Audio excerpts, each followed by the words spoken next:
जय हिंद बच्चों, मैं किरण पांडे आज आप सभी को कक्षा 6 पुस्तक हिंदी उत्सव पाठमाला से पाठ 7 आ रही रवि की सवारी पढ़ाने जा रही हूँ। और इसके कवि हैं हरिवंश राय बच्चन जी। हरिवंश राय बच्चन जी का जन्म नवंबर में हुआ था इलाहाबाद में, और इन्हें बहुत सारे पुरस्कार प्राप्त किए। इनकी बहुत प्रसिद्ध रचना मधुशाला है, और ये प्रसिद्ध कलाकार अमिताभ बच्चन के पिताजी हैं। तो आइए हम लोग कविता को भावार्थ सहित यहाँ पर सुनते हैं। तो कवि क्या कह रहे हैं? आ रही रवि की सवारी, नव किरण का रथ सजा है, कलि कुसुम से पथ सजा है, बादलों से अनुचरों ने स्वर्ण की पोशाक धारी। आ रही रवि की सवारी। कवि कह रवि मतलब सूरज। चित्र में भी आप देख रहे हैं ना, सूरज का ये चित्र है कि सूर्योदय का समय हो गया है, सूर्य निकल रहा है, और उसका जो सूरज का जो रथ है वो किरणों से, जो सूरज की किरणें होती है ना, रश्मियां, नौ मतलब नवीन, किरणों से उनका रथ क्या है, सजा हुआ, एकदम चमक रहा है। कलि कुसुम से पथ सजा है। कलि मतलब कलियां, कुसुम मतलब फूल। जब सूर्योदय होता है तो जो कलियां हैं वो पुष्प जो है खिल जाते हैं। पुष्प में जो छोटे छोटे कली हैं वो भी खिलने के उसमें आ जाती हैं। तो जो सूरज का जो रास्ता है, पथ है, वो क्या है, फूलों से सजा हुआ है। सभी लोग उसका स्वागत कर रहे हैं।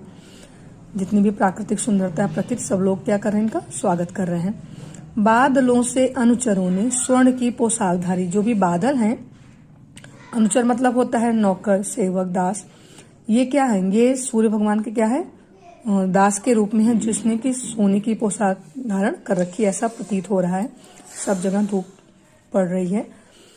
आ रही रवि की सवारी, और रवि की सवारी आ रही है। फिर कभी आगे कह रहे हैं, बिहग बंदी और चारण गा रहे हैं कीर्ति गायन, छोड़कर मैदान भागी तारकों की फौज सारी। आ रही रवि की सवारी।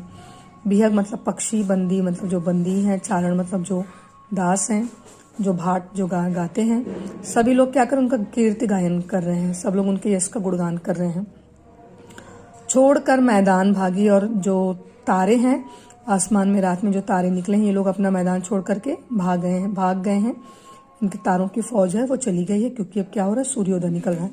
रात में दूसरे का साम्राज्य था, अब क्या हो रहा है, सूर्य का साम्राज्य। रात में चंद्रमा का साम्राज्य था, तारे उसके साथ थे, उनकी फौज थी। अभी क्या है, सूर्य निकल रहा है, तो जितने भी तारे हैं ये क्या कर रहे हैं, भाग गए हैं, और सूर्य की सवारी आ रही है। चाहता उछलूं विजय का, पर ठिठकता देख कर यह, रात का राजा खड़ा है राह में बनकर भिखारी। आ रही रवि की सवारी। कवि कह रहा है कि अपनी जीत पर मन वो चाहता है कि उछलूं और खूब प्रसन्न हो अपनी विजय को देखकर, परंतु यह देखकर उनका मन ठिठक जाता है, रुक जाता है कि जो कल राजा था, रात का चांद जो कल रात का राजा था, आज क्या है, भिखारी बनकर के खड़ा है। आज अभी चांद का जो साम्राज्य था खत्म हो गया है, अभी सूर्य का साम्राज्य है। फिर सूर्य चला जाएगा, फिर चांद का साम्राज्य आएगा।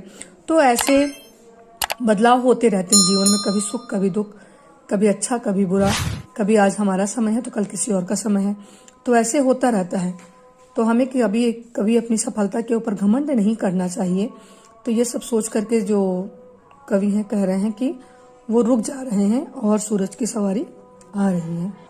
इसी कविता में उन्होंने आगे लिखा है ये भी कि जा रही रवि की सवारी, कि सूर्य की सवारी जा रही है, और अब क्या आएगा, किसका दिन आएगा, चांद का दिन आएगा। तो सिर्फ मैंने आपको समझाने के लिए ये किया है कि समय सबका परिवर्तन होता रहता है, समय परिवर्तनशील है।